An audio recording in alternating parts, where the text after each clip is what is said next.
누가복음 20장 1절에서 18절입니다. 키워드는 무슨 권위로 하는지, 주님의 권위와 말씀, 죄악된 본성과 권위입니다. 하루는 예수께서 성전에서 백성을 가르치시며 복음을 전하실새 대제사장들과 서기관들이 장로들과 함께 가까이 와서 말하여 이르되, 당신이 무슨 권위로 이런 일을 하는지, 이 권위를 준 이가 누구인지 우리에게 말하라. 대답하여 이르시되, 나도 한 말을 너희에게 물으리니 내게 말하라. 요한의 세례가 하늘로부터냐 사람으로부터냐? 그들이 서로 의논하여 이르되, 만일 하늘로부터라 하면 어찌하여 그를 믿지 아니하였느냐 할 것이요, 만일 사람으로부터라 하면 백성이 요한을 선지자로 인정하니 그들이 다 우리를 돌로 칠 것이라 하고, 대답하되 어디로부터인지 알지 못하노라 하니, 예수께서 이르시되, 나도 무슨 권위로 이런 일을 하는지 너희에게 이르지 아니하리라 하시니라. 그가 또 이 비유로 백성에게 말씀하시기 시작하시니라. 한 사람이 포도원을 만들어 농부들에게 새로 주고 타국에 가서 오래 있다가 때가 이르매 포도원 소출 얼마를 바치게 하려고 한 종을 농부들에게 보내니, 농부들이 종을 몹시 때리고 거저 보내었거늘, 다시 다른 종을 보내니 그도 몹시 때리고 능욕하고 거저 보내었거늘, 다시 세 번째 종을 보내니 이 종도 상하게 하고 내쫓은지라. 포도원 주인이 이르되, 어찌할까? 내 사랑하는 아들을 보내리니 그들이 혹 그는 존대하리라 하였더니, 농부들이 그를 보고 서로 의논하여 이르되, 이는 상속자니 죽이고 그 유산을 우리의 것으로 만들자 하고 포도원 밖에 내쫓아 죽였느니라. 그런즉 포도원 주인이 이 사람들을 어떻게 하겠느냐? 와서 그 농부들을 진멸하고 포도원을 다른 사람들에게 주리라 하시니, 사람들이 듣고 이르되, 그렇게 되지 말아지어다 하거늘, 그들을 보시며 이르시되, 그러면 기록된 바 건축자들의 버린 돌이 모퉁이의 머릿돌이 되었느니라 함이 어찌미냐? 무릇 이 돌 위에 떨어지는 자는 깨어지겠고 이 돌이 사람 위에 떨어지면 그를 가루로 만들어 흩으리라 하시니라. 아멘. 예수님께서 성전에서 백성을 가르치실 때였습니다. 대제사장들과 서기관들이 장로들과 함께 와서 주님의 권위를 문제 삼았습니다. 당신이 무슨 권위로 이런 일을 하는지, 이 권위를 준 이가 누구인지 우리에게 말하라. 자신들이 종교적인 권위를 줄 수 있는 가장 높은 사람들이고, 자신들이 권위를 부여하지 않았는데 무슨 권위로 가르치고 일을 하냐는 것입니다. 말하자면 공증이 없다는 것입니다. 예수님이 대답하십니다. 나도 한 말을 너희에게 물으리니 내게 말하라. 요한의 세례가 하늘로부터냐 사람으로부터냐? 요한은 예수님보다 먼저 와서 활동했는데 그 역시 어떤 과정을 밟거나 유대인들의 질서 속에서 나온 것이 아니었습니다. 그러나 많은 사람들이 그를 존경하고 따랐습니다. 그리고 그는 참 선지자처럼 진리를 말하다가 죽음에 이르기까지 했습니다. 그러다 보니 유대 지도자들은 그것을 인정할 수도 부정할 수도 없었습니다. 하늘로부터 온 권위라고 하면 왜 믿지 않았냐고 할 것이고, 사람으로부터라고 하면 백성들은 요한을 선지자로 인정하고 있었기 때문에 되려 자신들이 돌에 맞을 것 같았습니다. 그래서 그들이 어떻게 대답합니까? 어디로부터인지 알지 못한다는 궁색한 대답을 내놓았습니다. 예수님은 자신도 무슨 권위로 이런 일을 하는지 그들에게 이르지 않을 것이라고 하셨습니다. 그들의 말은 자충수가 되었습니다.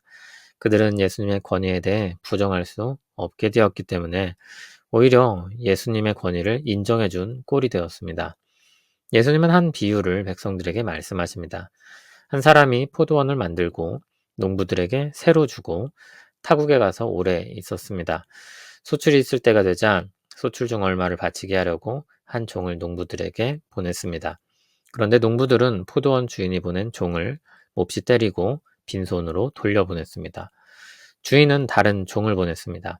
그러나 농부들은 그 역시 몹시 때리고 능욕하고 거저 보냅니다. 주인은 세 번째로 종을 보냈으나 그 종도 상하게 하고 내쫓김을 당했습니다. 포도원 주인은 어찌할까 하다가 자신의 사랑하는 아들을 보내기로 합니다. 아들은 자신과 같은 권위가 있는 것이니 존대할 것이라고 여긴 것입니다. 그러나 농부들은 서로 의논하며 그가 상속자니 그를 죽이고 유산을 그들의 것으로 만들자고 했습니다. 그들은 계획을 실행에 옮깁니다. 아들을 포도원 밖으로 내쫓고 죽입니다. 그 이야기 끝에 예수님이 질문을 하십니다. 그러면 포도원 주인이 농부들을 어떻게 하겠느냐는 것입니다. 주인이 돌아와서 그 농부들을 진멸하고 포도원을 다른 사람들에게 줄 것이라고 했습니다. 그런데 그렇게 말씀하시자 백성들이 그렇게 되지 말아지어다 라고 반응합니다. 백성들은 그것이 이스라엘에 대한 이야기인 줄 안 것입니다. 구약 때는 포도원이 종종 이스라엘을 가리켜 언급되었었습니다. 그래서 이스라엘 백성들은 그것을 있을 수 없는 일이라며 반응한 것입니다. 그러나 예수님은 시편 118편 22절을 인용하며 다시 한번 말씀하십니다. 기록된 바 건축자들의 버린 돌이 모퉁이의 머릿돌이 되었느니라 함이 어찌미냐. 그 말씀이 예언으로서 이루어질 것인데 반발하고 부정한다고 한들 어쩔 수가 없다는 것입니다. 버려졌으나 머릿돌이 된 그 돌 위에 떨어지는 자는 깨어지고 그 돌이 사람 위에 떨어지면 그를 가루로 만들어 흩어버린다고 하셨습니다. 사람들을 심판하게 될 것을 가르치신 말씀입니다. 대제사장들과 서기관들과 장로들은 이스라엘을 대표하는 권위자들이었습니다. 그들은 유대인의 질서 속에서 가장 높은 자리에 있었습니다. 그런데 예수님은 그들의 권위 위에 계신 듯 했고 그들은 그것을 도저히 인정하고 용납할 수 없었습니다. 그들은 예수님의 권위를 실추시키기 위해서 그 권위의 출처를 밝히라고 압박했습니다. 예수님은 좋은 출신 성분을 가지고 있었던 것도 아니고 공적으로 인정받을 만한 가운데 세워진 것도 아니었기 때문에 믿을 수 없는 사람으로 여겨지게 하려고 한 것입니다.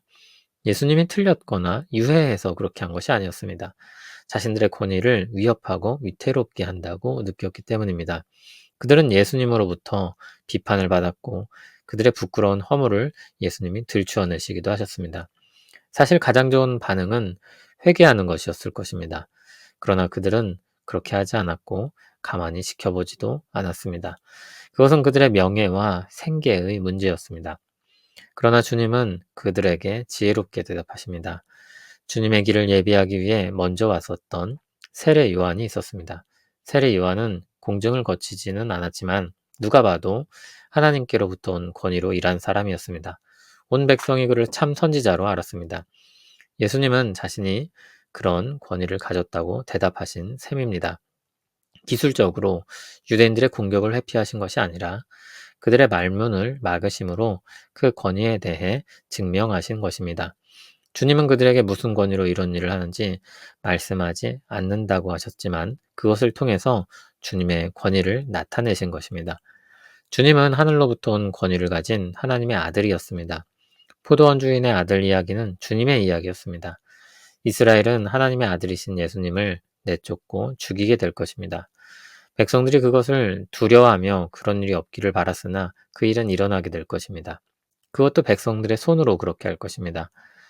죄악된 본성은 하나님의 권위를 인정할 줄 모릅니다. 지도자들은 자신들의 권위를 마치 빼앗기는 것처럼 느꼈습니다. 하나님의 권위와 그와 동등한 아들의 권위로 그들에게 말씀하셨지만 그들은 그것을 받아들이지 않았습니다. 그러면 백성들은 그 권위를 인정했냐고 하면 그렇지도 않습니다. 지도자들만의 문제가 아니었습니다. 이스라엘 지도자들과 백성들 전부가 포도원 농부들이었습니다. 그리고 그들 전부 주님의 말씀을 거부했습니다. 예수님은 그 죄악된 본성을 깨뜨리기 위해 오셨습니다.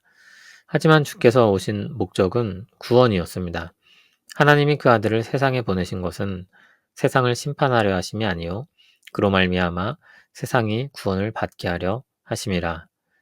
그리고 그 복음에 믿음으로 반응하기를 원하셨습니다. 죄악된 본성은 권위를 거부합니다. 하나님과 같아지려는 욕망이 죄악된 본성의 특징이기 때문입니다. 권위에 순응하는 사람들이 있어 보이기도 합니다. 그러나 본성적으로 모든 사람들은 자기 뜻대로 하려는 욕망을 가지고 있습니다.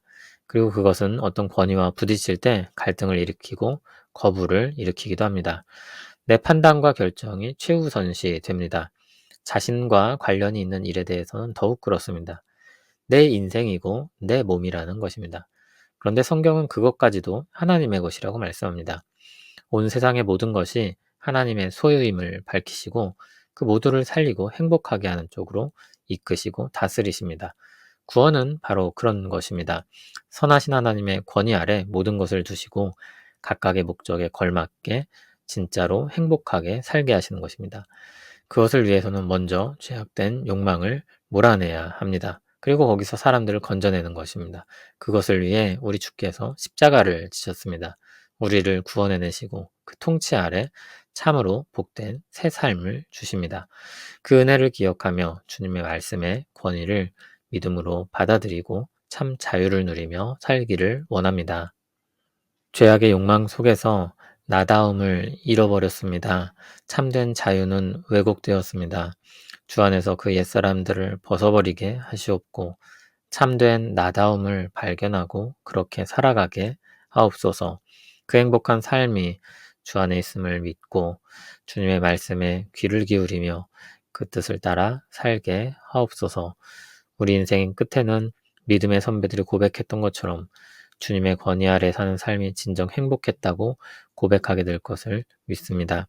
주여, 우리를 그 행복으로 이끌어 주시옵소서. 예수님 이름으로 기도합니다. 아멘.